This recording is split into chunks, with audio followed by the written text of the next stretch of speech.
est constitué par des failles normales de même direction, limitant des compartiments de plus en plus abaissés en allant vers le milieu de la structure. Donc, si vous regardez bien, donc le milieu de la structure, donc c'est à peu près où il y a donc la contrainte sigma 1. Donc c'est ça donc le milieu de la structure. Donc regardez donc les compartiments ou bien les blocs. Donc les compartiments, ils sont abaissés. Donc ça veut dire en allant vers le milieu de la structure. Donc la première des choses, donc une structure en graben est une structure qui est formée par des failles normales conjuguées. Donc ça c'est la première remarque. Donc une structure en graben est une structure donc, qui est constituée par des failles normales conjuguées. Les caractéristiques donc de ces failles normales, donc ils ont donc la même direction. La même direction. Donc, vous connaissez maintenant la direction. Donc on a dit que la direction, donc c'est l'angle qui fait l'horizontale donc de la couche avec le nord magnétique. Donc ça veut dire que toutes les failles normales donc d'une structure en graben, donc ils ont donc la même direction. Maintenant, le pondage de ces failles. Les pondages, donc ils sont de sens opposé. Donc regardez, donc il y a les deux failles, donc ils constituent donc deux groupes. Il y a un groupe constitué par trois failles qui sont à droite, et il y a un groupe qui est constitué par trois failles qui sont à gauche. Donc ça veut dire que le groupe des failles qui sont à droite, ils ont donc le même sens de pondage. Donc vers le pondage, il est vers la gauche. Et le groupe qui est à gauche, donc constitué par trois failles qui ont donc le même sens de pondage, mais il est vers la droite. Donc ça veut dire autrement dit que les failles normales donc d'une structure en graben, donc ils ont un pondage qui est de sens opposé. Et regardez donc le pondage comment il est. Donc le pondage, donc il est opposé mais convergent. Donc on voit que les failles donc se convergent. Donc donc on dit que le pondage des failles normales de sens opposé est convergent. Donc on dit qu'il y a donc une structure donc en graben. Donc structure en graben, donc il est formé par des failles normales donc conjuguées.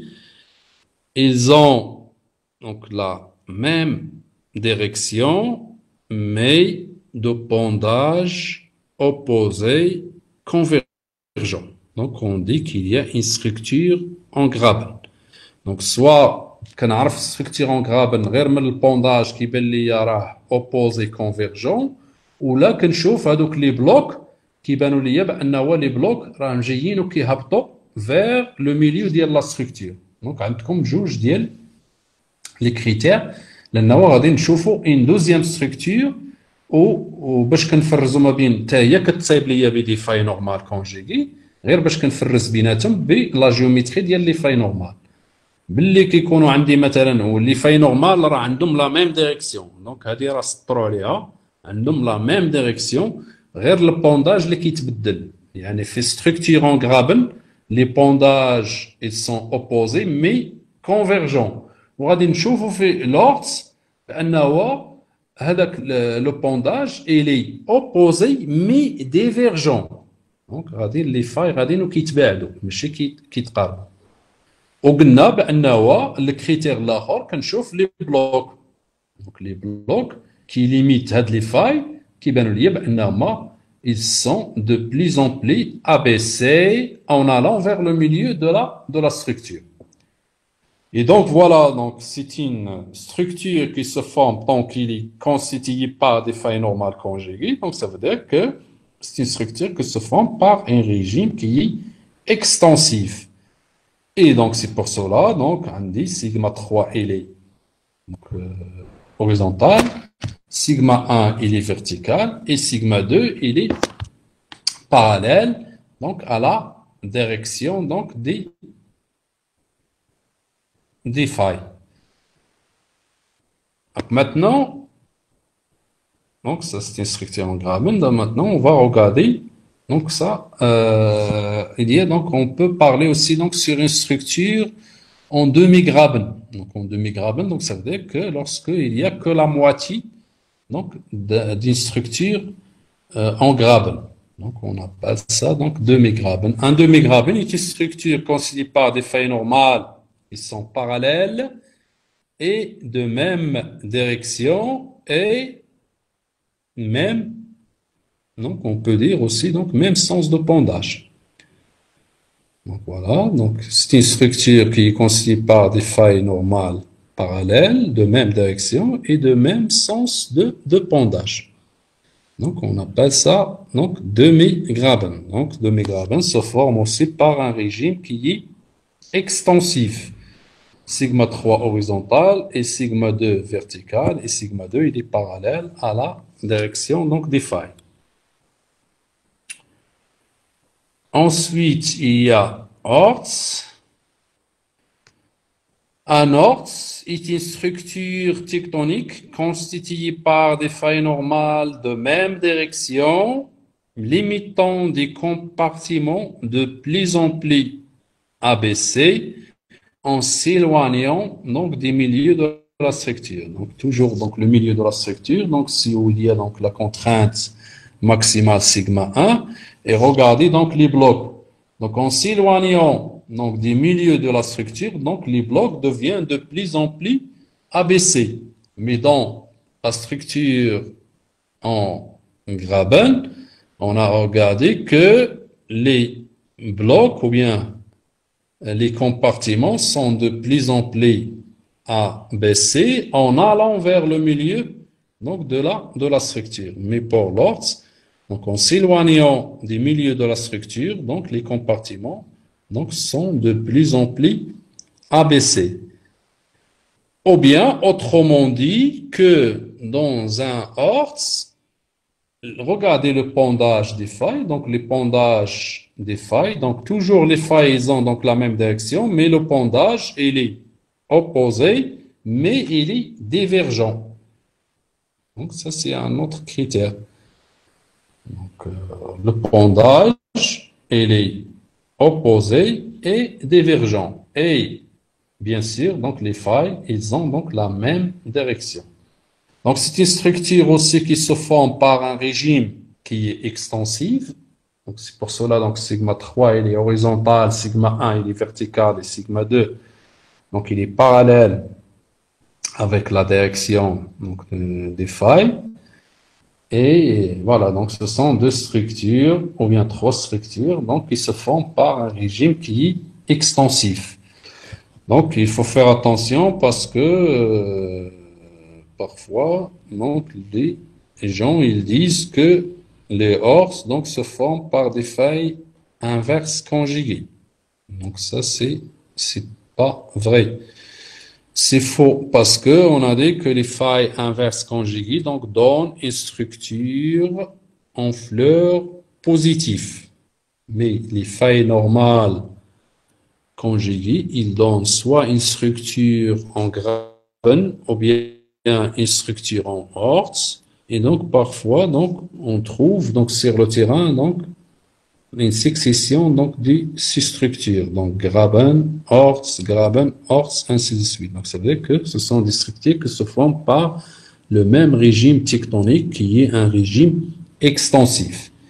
Et donc si vous vous souvenez bien, donc on a vu que Concernant les mécanismes de plissement, donc on a vu que dans le cas des mécanismes par flexion, lorsque la déformation est localisée au niveau de la charnière, on a vu que la déformation est hétérogène. Donc, il y a un régime extensif à l'extrado et un régime compressif à l'intrado. Et les structures qu'on trouve à l'extrado, donc, ce sont des fentes de tension et des failles ou bien microfailles normales.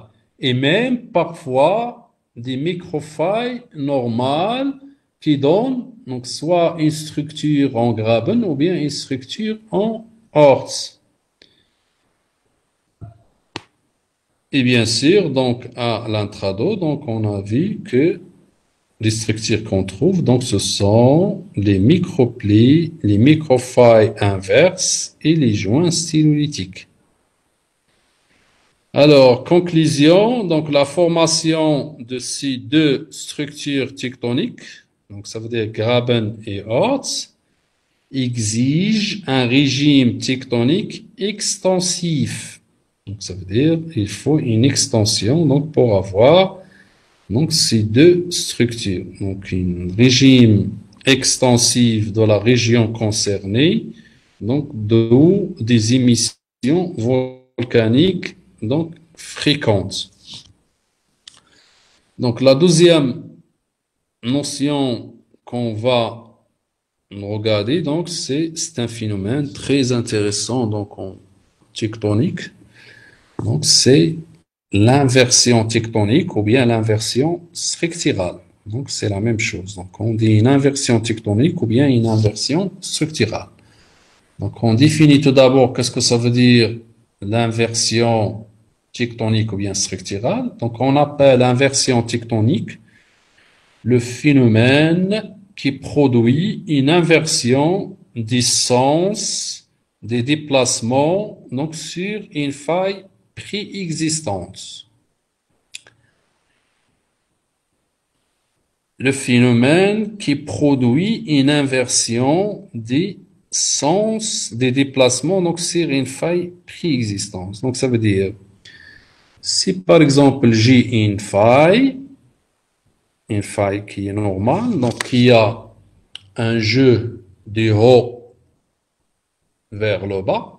Donc, ça veut dire que le compartiment manquant se déplace du haut vers le bas. Mais lorsque le jeu, le sens des jeux, ou bien le sens des mouvements, ou bien des déplacements des failles est inversé, donc ça veut dire que le jeu devient du haut vers le bas. Donc ça veut dire que la faille, il est plus normale. Donc ça veut dire que la faille, il est devenu donc inverse.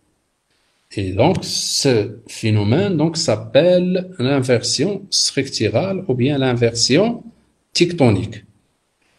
Ça veut dire que le phénomène de l'inversion structurale ou bien de l'inversion tectonique, donc c'est un phénomène qui conduit donc à l'inversement donc des sens de déplacement ou bien des jeux donc d'une faille préexistante. Par exemple, une faille normale peut, et dans ce cas-là, on dit que, par exemple, si on a une faille normale et ensuite la faille normale donc, il est rejoué. Donc, on dit que la faille, il a rejoué en faille inverse, mais par le phénomène de l'inversion tectonique. Ou bien, une faille inverse, il a rejoué donc en faille normale, donc par l'inversion structurale ou bien l'inversion tectonique.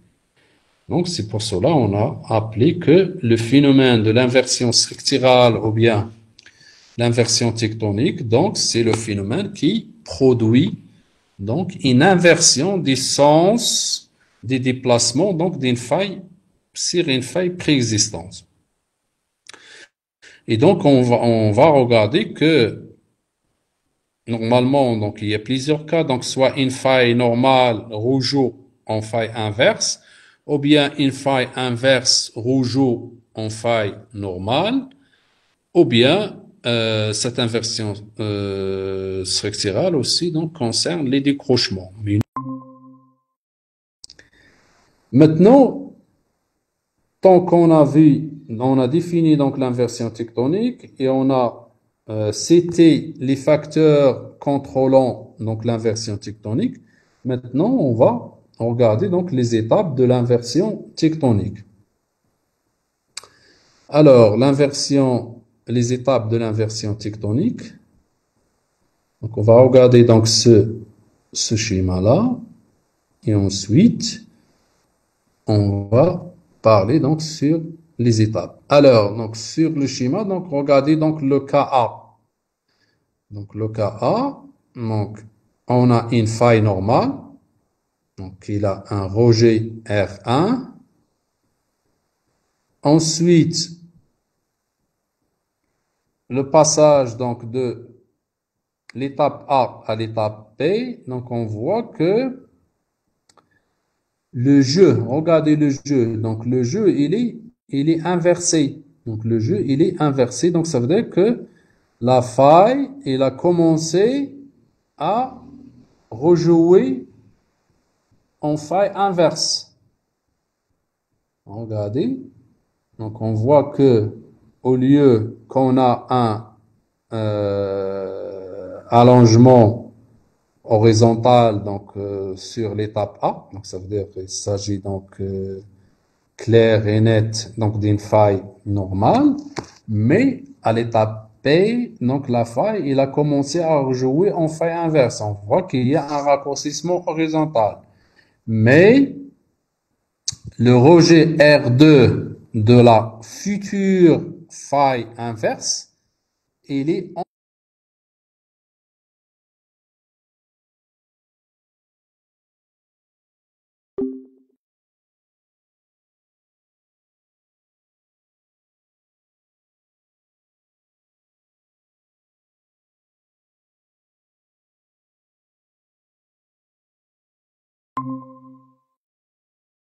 positif.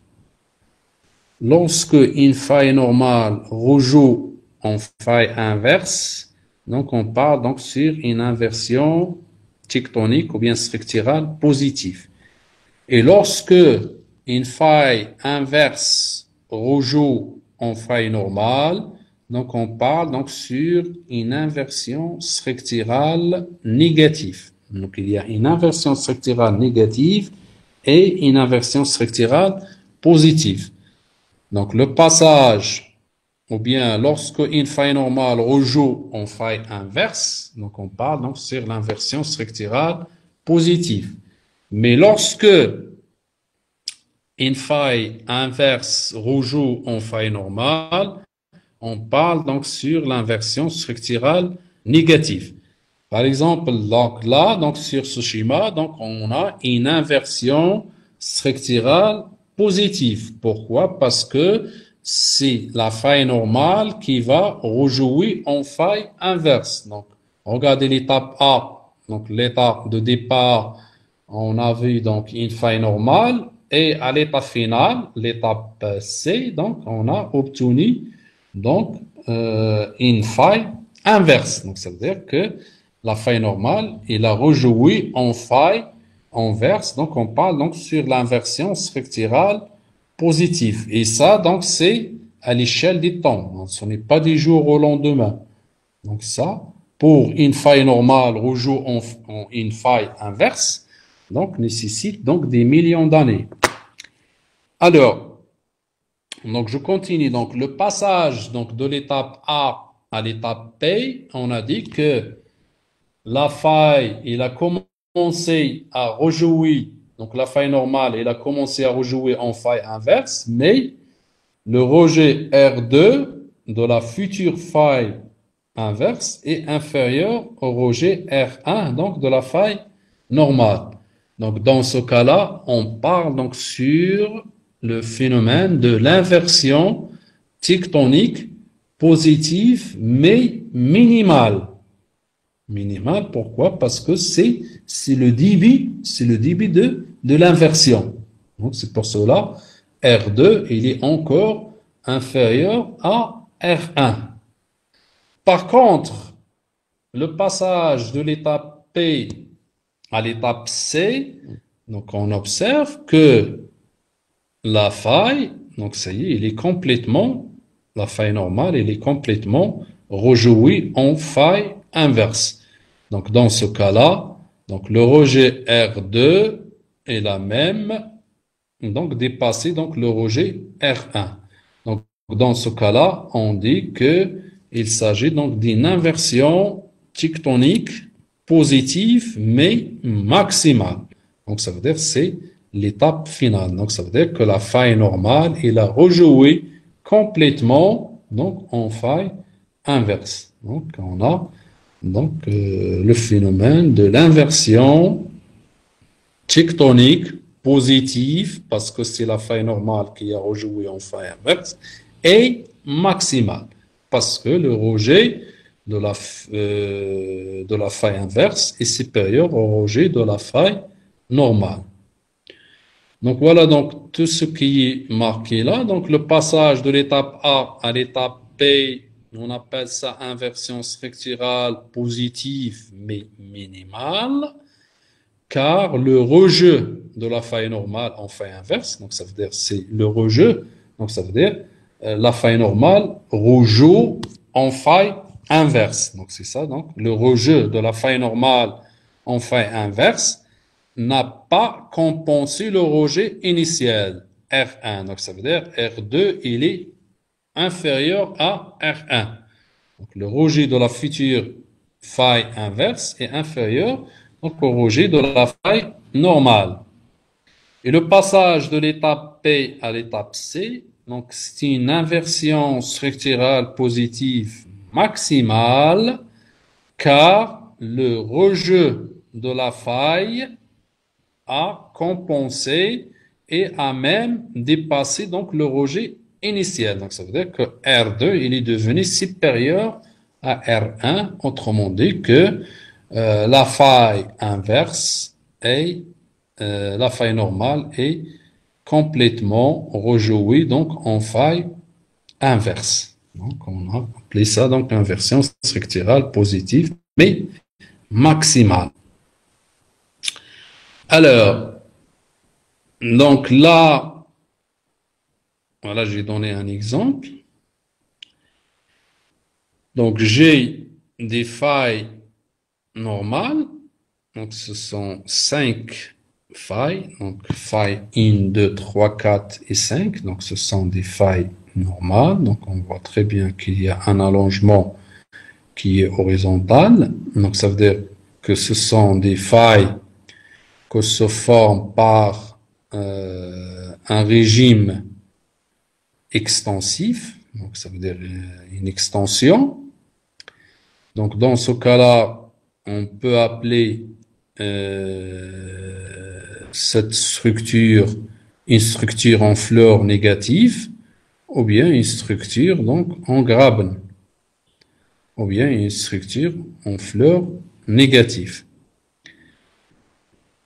Alors, donc sur l'autre schéma, donc on voit que ces 5 failles ils sont transformées donc en failles inverses.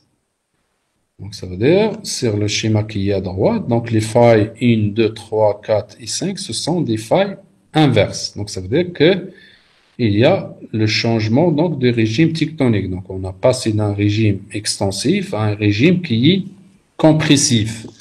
Donc ça veut dire que dans ce cas-là, donc la structure résultante donc des failles inverses conjuguées est une structure en fleur positive.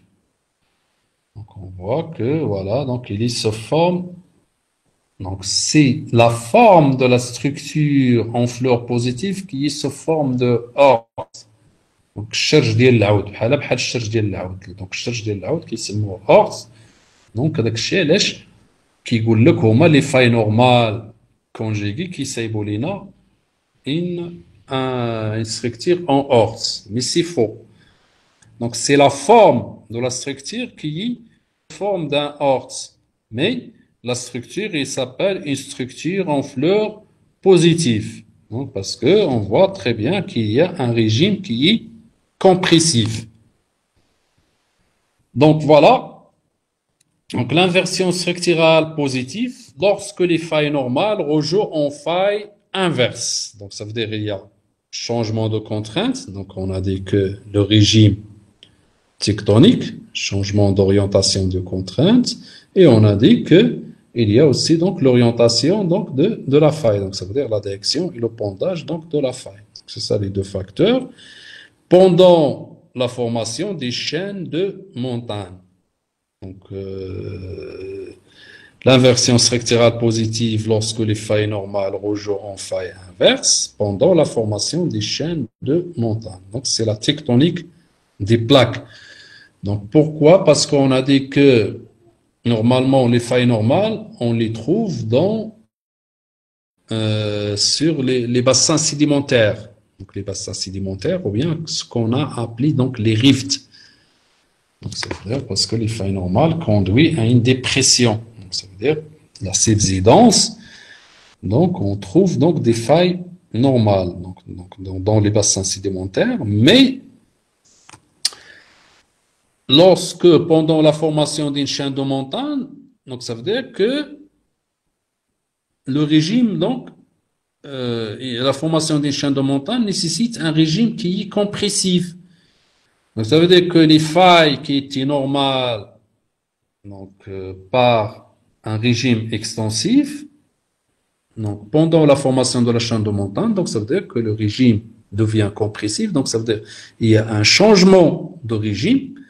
Donc ce changement de régime conduit au changement de l'orientation des contraintes et bien sûr, donc les failles normales vont rejouer en faille inverse. Et le contraire, lorsque les failles inverses dans une chaîne de montagne se transforment en faille normale pour la formation d'un bassin sédimentaire, donc on parle donc sur une inversion structurale négative. Et bien sûr, donc le régime tectonique, ou bien autrement dit, donc le changement de l'orientation des ellipsoïdes de contrainte est lié au mouvement des plaques tectoniques. Donc, on a dit que plaques tectoniques divergentes, donc leurs limites sont soumises à une extension, donc à un mouvement en extension, parce qu'on a dit qu'il y a trois types de mouvements des plaques tectoniques. Donc, voilà le premier mouvement. C'est un mouvement qui est en extension. Donc, lorsque les plaques tectoniques sont divergentes. Et l'exemple, donc, c'est les rides médio-océaniques et des rifts. Donc, ça, c'est un exemple, donc, d'un mouvement en extension. Le deuxième cas, donc, plaques tectoniques convergentes. Leurs limites peuvent être soumises à une compression, donc à un mouvement en compression. Voilà le deuxième mouvement. Et l'exemple, donc, c'est des ondes de collision et de subduction. Donc, c'est le cas où les plaques tectoniques sont convergentes. Et le troisième cas, donc, plaques tectoniques glissent les unes par rapport aux autres, donc sans converger ni diverger. Donc, il n'y a pas de convergence ou bien de divergence. Donc, les plaques ne sont sans converger ni diverger. Donc, il y a seulement les plaques glissent les unes par rapport aux autres. Les déformations résultent de déplacements horizontaux. Donc, il y a un déplacement horizontal appelé coulissement. Donc, ça veut dire on dit qu'il y a un mouvement en coulissement. Et l'exemple, donc, c'est l'exemple donc des failles transformantes. C'est l'exemple des failles transformantes. Donc, dans ce cas-là, donc, si je reprends donc, sur cette remarque, donc, il a fait l'objet, je pense, d'un exercice. Donc, j'ai demandé donc, les types des mouvements des plaques donc tectonique. Donc, il faut dire qu'il y a donc trois types de mouvements. Mouvement en extension, mouvement en compression et mouvement en coulissement. Ensuite, donc, j'ai demandé donc, le régime tectonique de chaque type de mouvement. Donc, tant qu'il y a le premier type, on a des mouvements en extension, automatiquement, dans ce cas-là, le régime, il est extensif. Mouvement en compression, donc le régime est compressif. Et mouvement en coulissement, donc le régime, il est coulissant ou bien décrochant. Et j'ai demandé donc de donner une structure tectonique donc pour chaque type de mouvement. Donc voilà. Donc tant qu'on a dit que on a donné donc l'exemple que je vous ai donné donc ici, donc ce sont des exemples donc à grande échelle, mais tout simplement pour un mouvement en extension. Donc voilà, on donne par exemple l'exemple de la structure tectonique donc en faille normale.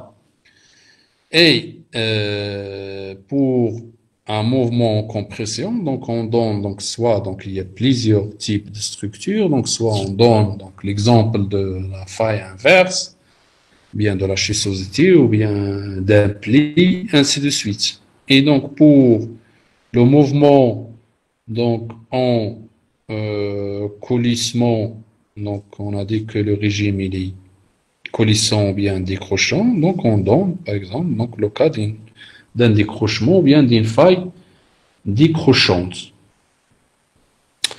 Alors donc maintenant donc on passe donc exercice numéro 1. Donc ça, tout ça, donc ce sont des rappels.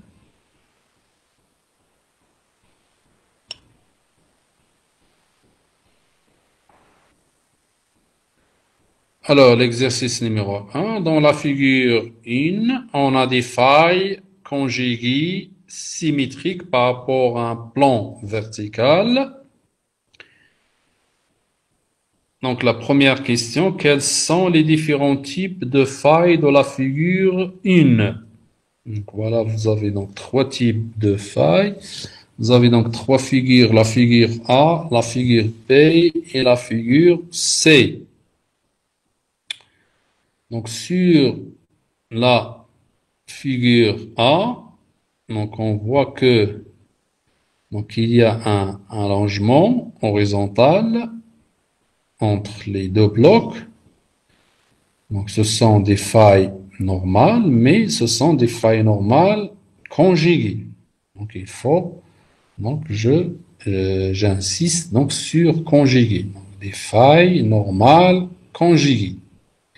Sur la figure P, donc il s'agit donc des failles inverses conjuguées. Donc on voit qu'il y a un raccourcissement horizontal, donc ça veut dire que ce sont des failles inverses conjuguées. Et sur la figure C, donc on voit qu'il y a donc un déplacement donc horizontal. Donc ça veut dire qu'il s'agit donc des décrochements. Donc ce sont des décrochements conjugués. Donc c'est à droite donc un décrochement qui est dextre et à gauche c'est un décrochement qui est sénestre. Donc regardez les stries. Donc on voit que les stries ils sont horizontales. Donc ça veut dire que le déplacement s'effectue dans un plan qui est horizontal. Donc ça veut dire qu'il s'agit donc d'un décrochement. Décrochement, donc ce sont des décrochements conjugués. La deuxième question, de quelle action résultent les failles conjuguées? De quelle action? Donc ça veut dire, autrement dit, est-ce que les failles conjuguées donc résultent donc de la même contrainte ou bien de contraintes différentes? Donc, je pense que j'ai déjà donc signalé ça. Donc, on a dit que les failles normales, les failles conjuguées plutôt, résulte donc de l'action donc de la même contrainte. Donc ça veut dire que c'est la même contrainte et donne donc des failles conjuguées. Et bien sûr, en fonction de la géométrie de ces failles conjuguées, donc on distingue, par exemple, dans le cas des failles normales conjuguées entre Graben et Orts, et les failles inverses conjuguées, bien sûr, donc ils donnent donc une structure en fleur positive, et les failles décrochantes ou bien les décrochements conjugués, donc ont une structure donc en poinçon.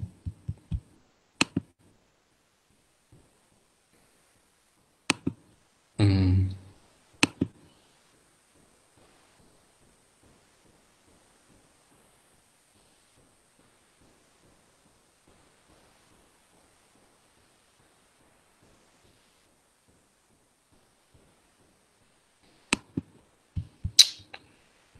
Bon, donc série 4 ou bien série 5, on a seulement donc 3 séries. Je sais pas. Donc je sais pas. Mais راه قلت لكم tout à l'heure, راه بالك ترسلوا شي ميساج لبعضياتكم راه vous me dérangez. Alors, on a dit que les failles conjuguées donc résultent de la même action et bien sûr donc les failles conjuguées donc font entre elles un angle. Donc ça veut dire un angle. Les failles font un angle entre elles, mais ils résultent donc de la même contrainte. Donc ce n'est pas que chaque faille, parmi les failles conjuguées, chaque faille résulte donc de l'action donc d'une contrainte. Donc ça veut dire qu'elle résulte de l'action donc de la même contrainte. Donc la troisième question, comment peut-on définir les failles synthétiques et les failles antithétiques? Donner un schéma. Donc, on a dit que pour définir les failles synthétiques et les failles antithétiques, donc il faut donc une faille référence, une faille majeure comme référence et on compare le jeu de cette faille majeure par rapport au jeu des autres failles. Et on a dit que les failles qui ont le même jeu que le jeu de la faille majeure, donc ce sont des failles synthétiques, et les failles qui ont un jeu inverse des jeux de la faille majeure, donc ce sont des failles antithétiques. Donc voilà, donc c'est le seul critère pour définir donc les failles synthétiques et les failles antithétiques. Donc ça veut dire que donc je vous montre avec le schéma. Donc le schéma, tout simplement, on prend un schéma d'une structure en Graben et en Orts, et ensuite on définit donc la faille majeure, et ensuite on compare donc les jeux de chaque faille avec le jeu de la faille majeure, et on dit qu'il s'agit donc soit d'une faille synthétique ou bien d'une faille antithétique. Ensuite, que peut-on définir de la figure in? Donc ça veut dire, autrement dit, sur la figure in, il y a des failles normales conjuguées, il y a des failles inverses conjuguées, il y a des décrochements conjugués. Donc ça veut dire que peut-on définir, donc que peut-on définir à partir donc ces failles. Donc les éléments qu'on peut tirer donc à partir donc de ces failles. Donc la première des choses, donc on peut définir donc les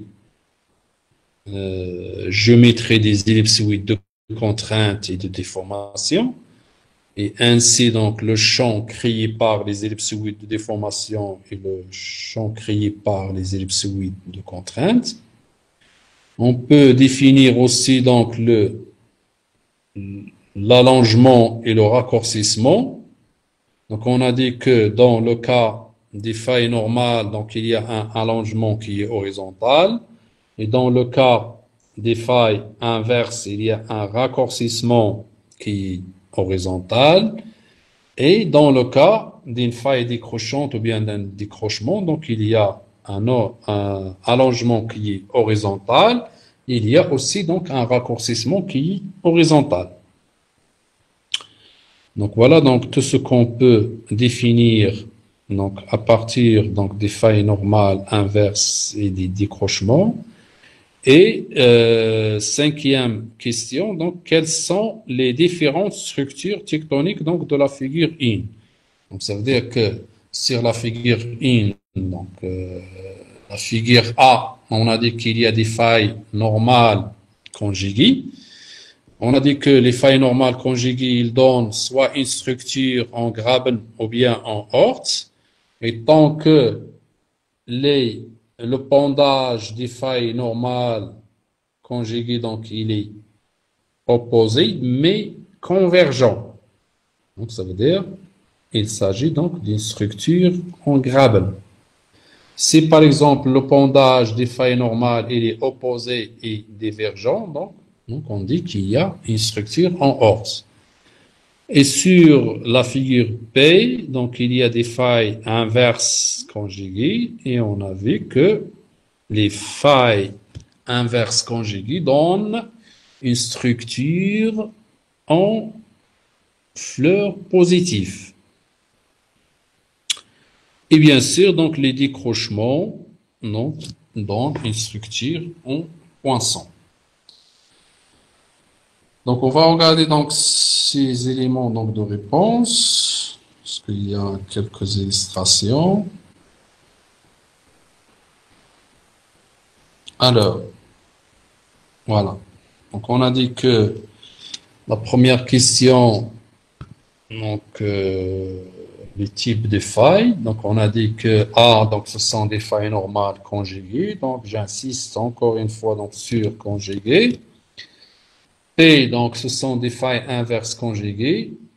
Et C, ce sont des décrochements conjugués ou bien failles décrochantes conjuguées. Et on a dit que de quelle action résultent donc les failles conjuguées. Donc les failles conjuguées résultent de l'action d'une même contrainte et font entre elles un angle donné. Donc ça veut dire que les failles conjuguées résultent donc de l'action donc d'une même contrainte. Ce n'est pas que chaque faille résulte donc d'une contrainte. Et là, j'ai représenté donc des failles normales conjuguées, des failles inverses conjuguées. Donc on commence par le schéma qui est à gauche, donc ça veut dire le schéma donc des failles normales conjuguées. Bien sûr, donc sigma 1 dans le cas des failles normales conjuguées, ou bien dans le cas d'une faille normale, donc sigma 1 il est vertical et sigma 3 il est horizontal. Donc regardez les failles normales, donc ils font entre elles un angle de 60 degrés. Et donc, chaque faille fait avec la contrainte sigma 1 un angle de 30 degrés. Parce que ce sont symétriques. Donc, chaque faille, il fait un angle de 30 degrés avec la contrainte majeure. Et bien sûr, donc, les failles font entre elles un angle de 60 degrés. Donc ça, c'est pour des failles normales conjuguées. Donc pour les failles inverses conjuguées, donc voilà, donc on a dit que les failles inverses conjuguées, donc sigma 1, il est horizontal et sigma 3, il est vertical. Bien sûr, donc toujours, donc les failles inverses conjuguées font entre elles un angle de 60 degrés, donc comme les failles normale, et donc chaque faille fait un angle de 30 degrés sur 6 avec la contrainte majeure, donc sigma 1. Donc c'est pour cela on a dit que les failles normales, les failles conjuguées plutôt, donc résultent de l'action d'une même contrainte et font entre elles un angle donné donc de 60 degrés. Donc, on définit les failles synthétiques et antithétiques selon les rapports de leur jeu avec d'autres déplacements. D'autres déplacements, donc ça veut dire c'est la faille majeure, donc le jeu de la faille majeure. Donc là, je pense, donc dans le cas de la faille synthétique, la faille a le même jeu, donc ça veut dire sens de déplacement, donc de la faille majeure. Et dans le cas de la faille antithétique, la faille a un jeu contraire des jeux de la faille majeure. Donc là, donc, je montre donc voilà, donc la figure. La figure, donc, donc c'est une figure qui montre une structure en Graben et une structure en Orts. Voilà, donc j'ai choisi donc la faille majeure. Donc, il nous a donné donc la faille majeure. Donc, j'ai représenté donc le jeu de la faille majeure par la demi-flèche rouge. Et j'ai des failles de la faille in jusqu'à la faille 7. Donc, on a dit que pour distinguer entre les failles synthétiques et les failles antithétiques, donc il faut juste comparer le jeu de chaque faille avec le jeu de la faille majeure. Les failles qui ont le même jeu que le jeu de la faille majeure, ce sont des failles synthétiques, et les failles qui ont un jeu contraire au jeu de la faille majeure, ce sont des failles antithétiques. Alors, les failles qui ont le même jeu que le jeu de la faille majeure, donc ce sont la faille in, la faille 2, la faille 5, la faille 6 et la faille 7. Donc, la faille in 2, 5, 6 et 7, ce sont des failles qui ont le même jeu que le jeu de la faille majeure. Donc, ce sont donc des failles synthétiques. Par contre, donc les failles 3, 4, ce sont des failles qui ont un jeu contraire au jeu de la faille majeure. Donc, sont toutefois donc, des failles antithétiques. Donc, voilà, donc c'est la seule manière pour distinguer entre une faille synthétique et une faille antithétique. Alors, donc, la quatrième question, on a dit qu'est-ce qu'on peut définir donc, de la figure in, donc ça veut dire à partir des failles normales et des failles inverses et des décrochements. Il est possible de définir donc, le champ des ellipsoïdes de contrainte et ceux de déformation correspondant aux failles normales, inverses et décrochements. Donc, ça veut dire on peut définir donc, le champ des ellipsoïdes de contrainte et ceux de déformation. Donc, tant qu'on peut définir donc, l'orientation des ellipsoïdes de contrainte et l'orientation des ellipsoïdes de déformation, et par la suite, on déduit donc le champ des ellipsoïdes de contrainte et le champ des ellipsoïdes de déformation. Et là, donc, si vous voulez bien, donc, ce sont les mécanismes de formation des chevauchements et de charriage.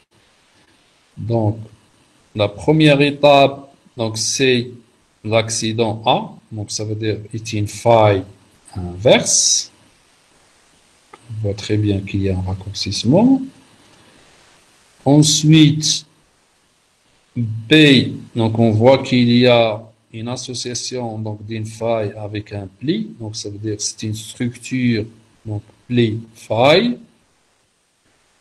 Et sur la figure C, regardez donc le pendage, il devient de plus en plus faible. Donc en allant de la structure A vers la structure D. Donc ça veut dire que la structure C est un chevauchement et bien sûr, donc la structure D donc, est un charriage. Donc on voit que le pendage devient de plus en plus faible en allant de la structure A vers la structure D et le rejet aussi devient de plus en plus important en allant de la structure A vers la structure D. Ça veut dire que le rejet devient de plus en plus important. Donc, c'est pour cela. Donc, la structure A ou bien l'accident A est une faille inverse. B, les failles. Et C, chevauchement. Et D, charriage. Indiquez sur la figure 2 le jeu ou bien le sens des mouvements, des accidents A, P, C et D. Donc, le jeu. Donc, le jeu, donc, si vous regardez bien, regardez par exemple le compartiment qui est à droite, donc de chaque accident, le compartiment qui est à droite, donc monte par rapport à l'autre compartiment. Donc, ça veut dire qu'il faut mettre une demi-flèche donc, sur le compartiment qui est à droite, donc une demi-flèche vers le haut. Donc, ça confirme que le jeu de la faille, donc ça veut dire que le compartiment, donc ça veut dire c'est le toit, monte par rapport donc le mur. Ensuite, illustrer le champ des ellipsoïdes de contrainte et celui des ellipsoïdes de déformation des accidents A, B, C et D de la figure 2. Donc, ça veut dire qu'il y a une seule contrainte, donc ça veut dire, donc dans ce cas-là, donc la contrainte, donc c'est les 4 types de structures, donc se forment par un régime compressif. Donc ça veut dire que dans ce cas-là, donc la contrainte sigma 1, il est horizontale et donc sigma 3 plutôt, il est vertical. Et sigma 2, il est parallèle à la direction donc des failles. Donc, ça veut dire que le champ donc, de sigma 1, donc c'est le grand champ, donc il est horizontal. Le champ intermédiaire de Y, donc il est horizontal aussi. Et le petit champ donc, de sigma 3, donc il est vertical. Donc, pour les ellipsoïdes de déformation, donc il n'y a pas de rotation, donc ça veut dire que X il est parallèle avec sigma 3, Z parallèle avec sigma 1 et Y parallèle avec sigma 2. Donc ça veut dire que Z il est horizontal et sigma 1 il est vertical. Et bien sûr, donc Y il est parallèle à la direction donc des failles. Donc ça veut dire que X, donc c'est le grand champ donc, créé par X. Le grand champ, il est créé par X, donc il est vertical. Le champ intermédiaire vertical aussi, donc de Y. Et le petit champ horizontal, donc c'est le champ de Z. Quatrième question, quel est le contexte tectonique des accidents A, P, C et D de la figure 2? Donc, on a dit que ce sont donc, les 4 structures, donc ça veut dire faille inverse, pli faille, chevauchement et charriage, se forment par un contexte tectonique ou bien un régime tectonique compressif. Quel indice tectonique indique les structures géologiques de la figure 2? Quel indice tectonique ou bien quel marqueur tectonique indique les structures géologiques de la figure 2 et classifier ces structures en fonction de cet indice tectonique. Donc là, l'indice tectonique, donc si vous vous rappelez donc très bien donc, sur les mécanismes de formation des chevauchements et du charriage, donc on a parlé donc sur le raccourcissement. Et on a dit que au fur et à mesure que le raccourcissement augmente, on passe d'une structure de faille inverse en une structure en pli faille, en une structure du chevauchement et enfin à une structure donc en charriage. Mais au fur et à mesure que le raccourcissement augmente, donc ça veut dire en allant de la structure d'une faille inverse à une structure donc en nappe de charriage, donc le raccourcissement augmente. Donc ça veut dire que l'indice tectonique ou bien le marqueur tectonique qui indique ces structures géologiques, c'est le raccourcissement.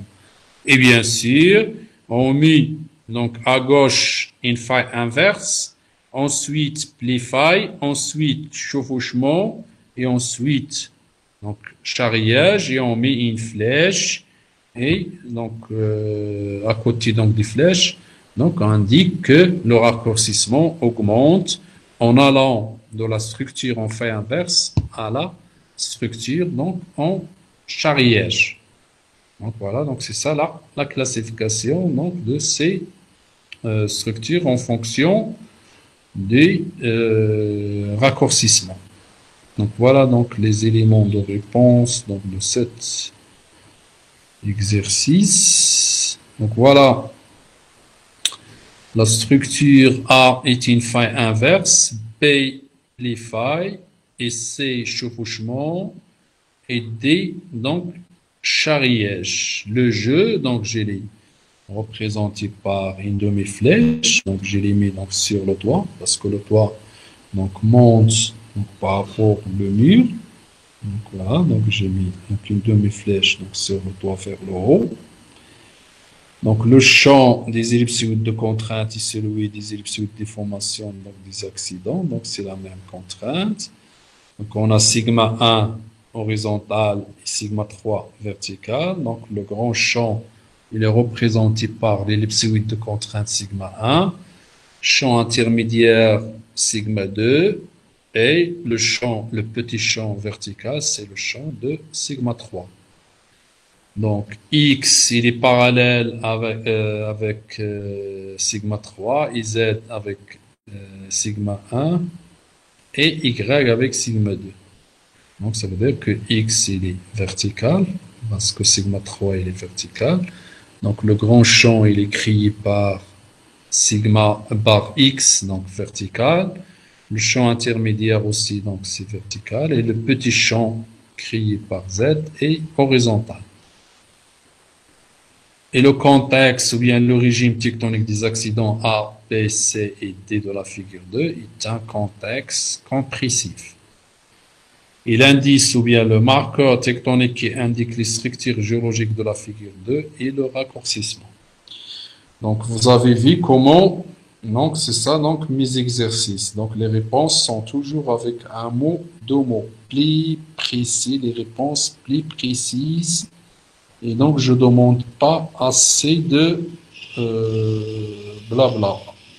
Ça veut dire, il faut que vous soyez clair, précis et net. La classification des structures tectoniques A, B, C et D de la figure en fonction de l'intensité de raccourcissement. Voilà, donc il y a la faille inverse, la structure A, pli faille P, chevauchement C, charriage D. J'ai mis une flèche et j'ai marqué que le raccourcissement augmente au fur et à mesure en allant de la structure donc, en faille inverse vers la structure donc, en charriage. Et donc voilà, donc c'est la fin de cette deuxième série donc, des travaux des régies. Et donc je vous laisse.